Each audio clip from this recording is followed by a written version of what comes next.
Choosing to accept yourself is not a cop-out. This training teaches you the art of self-acceptance. Self-acceptance, after all, is crucial to personal contentment. If you want to be happy with the life that you have created for yourself, you have to accept yourself. There are no two ways about it. Personal contentment is definitely not going to happen until and unless you accept yourself, warts and all. Unfortunately, this does not come easy for most people. After all, we put up all sorts of barriers against self-acceptance. We don't intentionally put these up. It's not like you wake up one day and you decide to sabotage your personal happiness and your ability to experience joy. Instead, they kind of creep up on you. You pick them up along the way. Oftentimes, you don't know where they came from or what triggered them. Still, there is no getting around the fact that they hold you down and keep you back from fully accepting yourself. 3 of the most common reasons we give ourselves for not engaging in self-acceptance involve the following. Accepting yourself is a cop-out. One common mindset we assume about self-acceptance is that it's some sort of cop-out. You're not supposed to accept yourself. You're supposed to strive for a better you. Life is all about striving. It's all about struggling to rise up and become better, moment by moment, day by day. The moment you accept yourself, you're basically copping out. You're giving yourself a reason not to try to improve yourself. It is some sort of feel-good mantra that really doesn't mean much of anything. You are lowering your standards. Another barrier we put up against self-acceptance is the idea that this is an act of lowering the goalpost. Somehow, some way, you can't make it the normal way. You just don't have it in you. So you lower your standards when you accept yourself for who you are. You don't want to be something bigger. You don't want to be something better. So you lower the standards. This is a very toxic barrier against self-acceptance. Who wants to feel that we're not living up to high standards? Who wants to feel that one is constantly aiming low? So, we forget about the idea of self-acceptance. Instead, we hang on to our standards, but they actually end up working against us. You are being weak and caving in.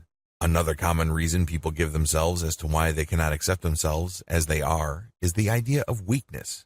It's easy to think that there's something romantic and noble about being strong or trying to be strong. It's nice to see yourself fighting against this army of problems in life and just pushing back against all odds. That eventually, after all this struggle, strife, and sacrifice, you will come out on top. This is a nice romantic picture, but life usually doesn't end up that way. Because ultimately, you run out of steam. Ultimately, you lose the battle because you're trying to be something that you're not. In fact, it is a sign of strength when you realize that you are worthy of acceptance. It is a sign of maturity, not some sort of personal defeat or weakness or inadequacy. Self-acceptance means understanding our limits. The truth is the world is limited. I know that's not what you're supposed to say. That's definitely not what you're supposed to believe. We're supposed to think that the world is limitless, that there's a tremendous sense of possibility out there, and we should live our lives with an amazing sense of adventure. Well, that's the idea. But reality is another matter entirely. Not everybody's given the same hand to play. Not everybody has made the right decisions. While it's true that we all start out with the same amount of potential as we live our lives, our decisions narrow that potential. This doesn't mean that you're completely out of opportunities, but this also does not mean that your life always has the same amount of potential as before. You have to understand these limits and work within them. You can push against them, you can choose to transform them, but there are limits to what you can do. Self-acceptance is all about understanding that limits exist and that they can be changed to a certain degree. It is the precise opposite of continuing to believe that you basically have a blank check in life. That's a lottery mindset. You're basically thinking that despite the habits that you picked up along the way, as well as the consequences of the decisions you've made, your chances of producing results are the same as everybody else. That may happen from time to time, kind of like winning the lottery. But it's usually a bad idea to plan your life around winning the lottery. You have to focus on what is probable. This is where understanding our limits comes in. Self-acceptance means choosing your base of strength and competency. I know, by this point, after our discussion regarding understanding limits, it's easy to get depressed. It's easy to get discouraged. Well, the truth can be quite discouraging and depressing at times, but it can also set you free. When you understand that limits do exist and that there is a context to these limits, you can then focus on what you have. You have to understand that having limits is not the same as having nothing to work with. Let's just get that clear. There are people on this planet that have severe physical limitations, no limbs, serious health problems. But despite those limits, they are able to achieve a lot. They're not able to achieve everything that everybody else is able to achieve, but they're able to achieve a lot. How come? Well, they look at their limits and they accept them. And in this process, they accept that they actually have a lot of strength and they can build a certain bedrock of competency.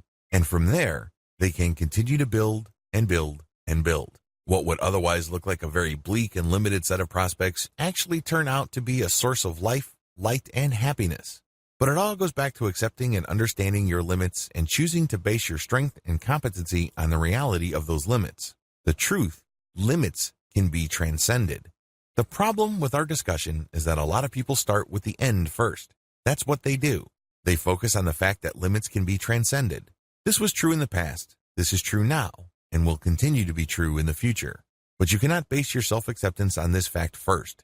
This comes last. You have to focus on first overcoming your reasons against self-acceptance. Once you're able to do that, then you have to understand your limits. Then choose to base your strength and competency on the reality of those limits. Then, and only then, can you start thinking about transcending those limits. It's really hard to transcend your limitations when you haven't built a base of strength and competency. Do you see how this works? Stop putting the cart before the horse. How does this work? Well, first, you have to accept your limits now. Next, you have to understand that growth means transcendence. In other words, you understand your limits, you work within them, you master what you can control, then you build up. The next step is to push back against the walls of your comfort zone once you have become competent. The key here is increasing competence. This is not something that happens to you because you willed it. You don't just wake up one day and all of a sudden this amazing competence level falls into your lap. It doesn't work that way. Instead, when you first start with the limitations and become at peace with those limitations, you start to focus on the things you can control. You start mastering them. They turn into your source of strength. You become more and more competent. And once you're able to do this, you can then push against the walls of your comfort zone. The goal is to become mature. Maturity is defined by how far you progressed from your base of strength and competency. In other words, you first understand your limits, and you start there. But your level of maturity is measured by how far you go from that initial understanding to where you end up. Everybody has to come to grips with the fact that they're all limited. We can't have it all, nor can we start with everything. But the moment we understand our limits, we can then start to build a base. Because as we push back against our comfort zone and we figure things out and we connect the dots and we detect patterns, that's when things become possible. We become stronger, more competent. We're able to solve more problems, and people come to us to solve their problems.